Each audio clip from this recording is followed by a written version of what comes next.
agenda. Thank you, Mr. Speaker. I rise to speak on the third reading of the New Zealand Superannuation and Retirement Income Amendment Bill.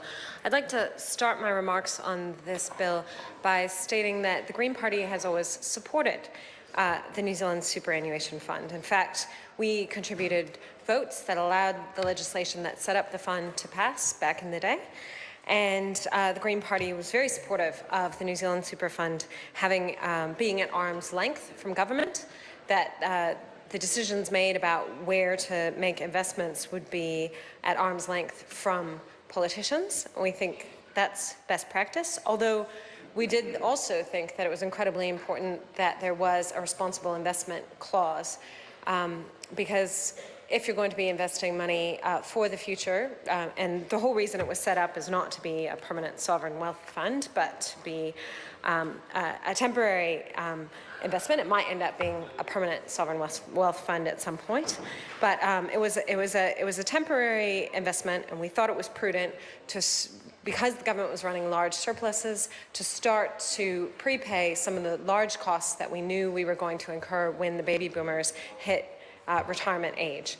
And it won't pay for most of it, but it will deal with some of the costs that are going to come down the track in the 2030s, possibly before then.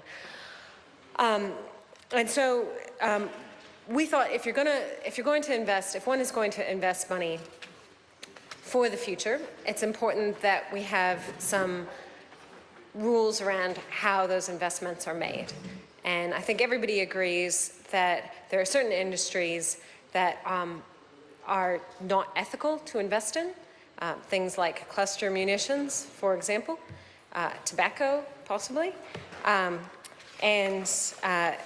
of course fossil fuels. And that's becoming a huge debate right now about whether or not fossil fuels are an ethical investment, because we know that there's a limit to the extent to which we can burn the fossil fuels that we know that we hold in reserve and maintain a stable climate that's going to enable future generations to live good lives on this planet.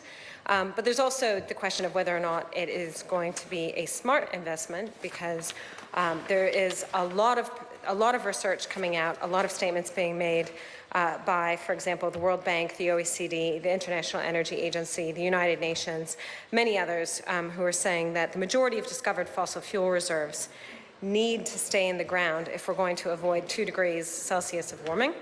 So as a species, we cannot afford to burn the existing fossil fuels that have been discovered. And so those companies whose major assets are fossil fuel reserves are part of a carbon bubble. And in the future, they could be stranded assets. And of course, they're tremendously overvalued because the risk of the world coming to an agreement and limiting the rate at which fossil fuels can be burned has not been accurately priced. So for the fund to be investing in those companies is not only bad morally, because it's supporting fossil fuel production and out of control climate change is immoral, but it's also a bad investment because it means that when the carbon bubble finally does pop and collapse, we would lose money on those investments. So at the time, we were not able to negotiate as strong a responsible investment clause as we would have liked. But I do think that the fund has tried to work within a responsible investment framework. And recently, when I was talking to them, they spoke to me about their interest in clean energy investment. They've allocated a certain amount of money, which has been earmarked for investment in clean energy, because that is the future. And they're trying to work with their existing investments in fossil fuel companies and to work with a lot of the different investments to get better accounting around carbon budgeting and carbon accounting. And so all of that's going to enable them to make more intelligent investments, although I have to say it is the fund leading on this, not the government. And of course, it could have been the government if they had any vision and if they acknowledged the reality of climate change, which so far I don't think they have really acknowledged. But of course, this bill, even though we support very strongly the New Zealand Superannuation Fund and a lot of the work they're doing, and we think they have engaged respectfully with us when we've questioned some of their investments and have gotten rid of some of the more questionable investments and are working to deal with the carbon bubble and to invest in clean energy. This particular bill we cannot support. And we did think about it, but we discussed it at some length. But what this bill does is it makes it even easier for the fund to be invested in what are called fund investment vehicles.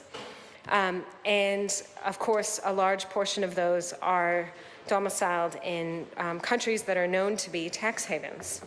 So we asked some written questions, did some research back in 2013, which demonstrated that the Superfund had $1.6 billion, or 7% of its funds, invested through these investment vehicles, which were located in tax havens like the Cayman Islands, Isle of Man, British Virgin Islands, and Mauritius.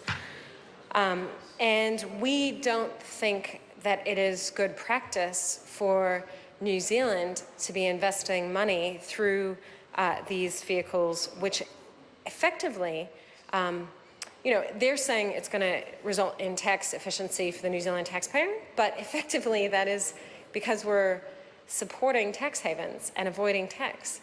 And that is not a responsible course of action for New Zealand, especially at a time when the New Zealand government and the OECD are trying to run a global campaign to protect sovereign countries' ability to have workable tax law.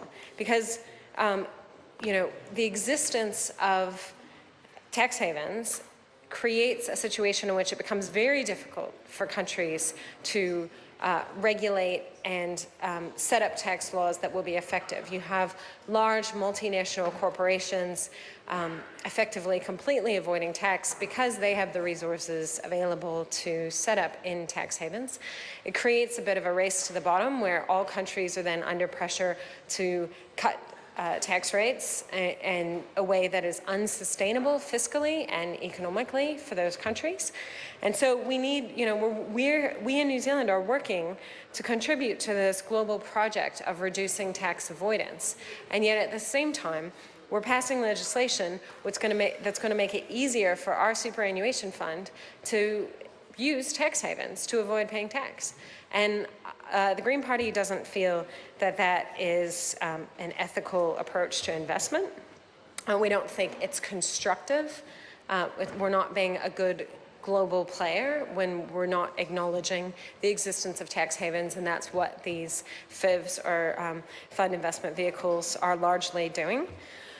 And so while we support the independence of the superannuation fund, and we support the existence of it, and we support good governance with parliaments and politicians and government being at arm's length from decisions made about where to invest the funds, we also think it is the role of parliament to set some ground rules and say we're going to have ethical investment, we're going to ensure that we're not using our money to invest in things like cluster munitions, tobacco, other arms, and we would like to see a policy of divestment from fossil fuels, because that is not only essential for life on this planet for our children and grandchildren, but also because it's simply going to be a bad investment. It's already a bad investment. And the same goes for employing tax havens. We would like to see the superannuation fund no longer investing in any fund investment vehicles which are located in tax havens.